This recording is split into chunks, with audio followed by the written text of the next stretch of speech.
I don't think that I would be the father that I am today without the life lessons that I learned through both the good and the bad experiences. Especially, I think the bad has made me, I don't want to say overly cautious, but I go above and beyond to make sure that my kids don't have to worry about some of the things that I had to go through.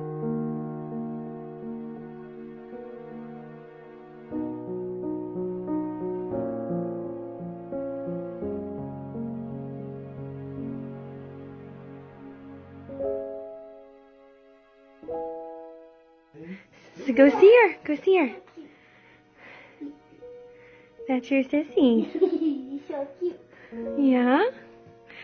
Are you excited? Yeah. One of the things that's extremely important to me, and part of my journey is I've learned that part of what I had to go through has made it so that I can be here today and create memories with my kids.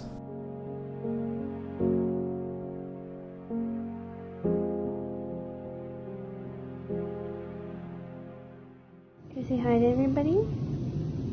Say hello. Riley. Oh, am I going to sleep? Oh, you gonna go to sleep? You gonna go to sleep?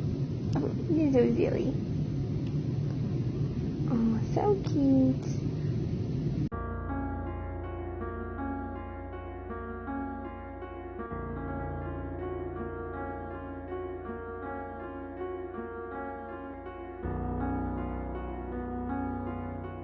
And it's weird, people, you talk about the fact that you can't remember certain things.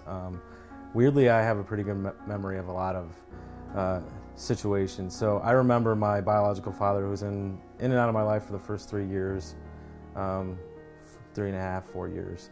I had required visitation with him when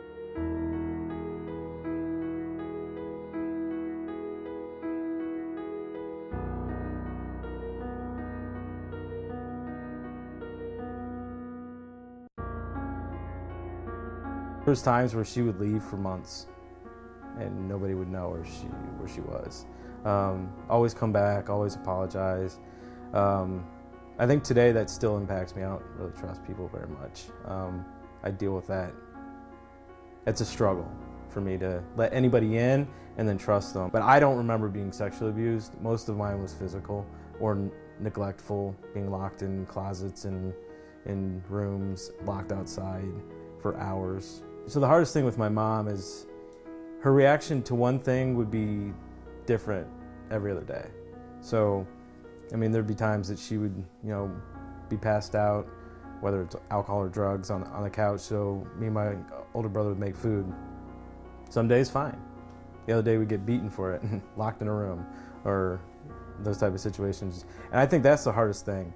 There wasn't consistency. So, you can deal with, and I always say this, like I could have dealt with if I was going to get hit every time I made a sandwich. I could deal with that because I'm hungry. So I'm going to make the sandwich and just deal with getting hit. But sometimes you get pat on the back, sometimes nothing would happen, and other times you get hit. Yeah, so abandonment is something that I even worry about today. I mean, when you have a parent that, and two, I don't have one, I have two, that basically were completely okay with not having you in their life. Like that's a hard one to swallow.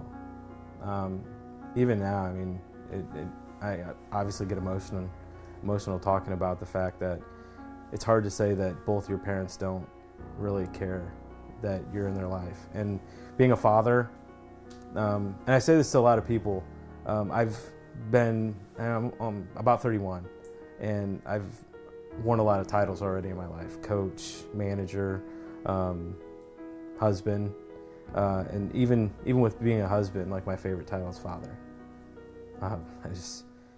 So it's hard for me. It really is. And for a while I felt like, and I still today, like I don't get it. Those scars just never go away. And so that moment, that memory, because it's weird how I can still remember the color of the counter where we used to make peanut butter and jelly sandwiches. I can remember the closet, remember the feeling of the vacuum in your back. while you're locked in the closet. Like, it's weird how that stuff comes back. And I cannot remember any good times. I just can't.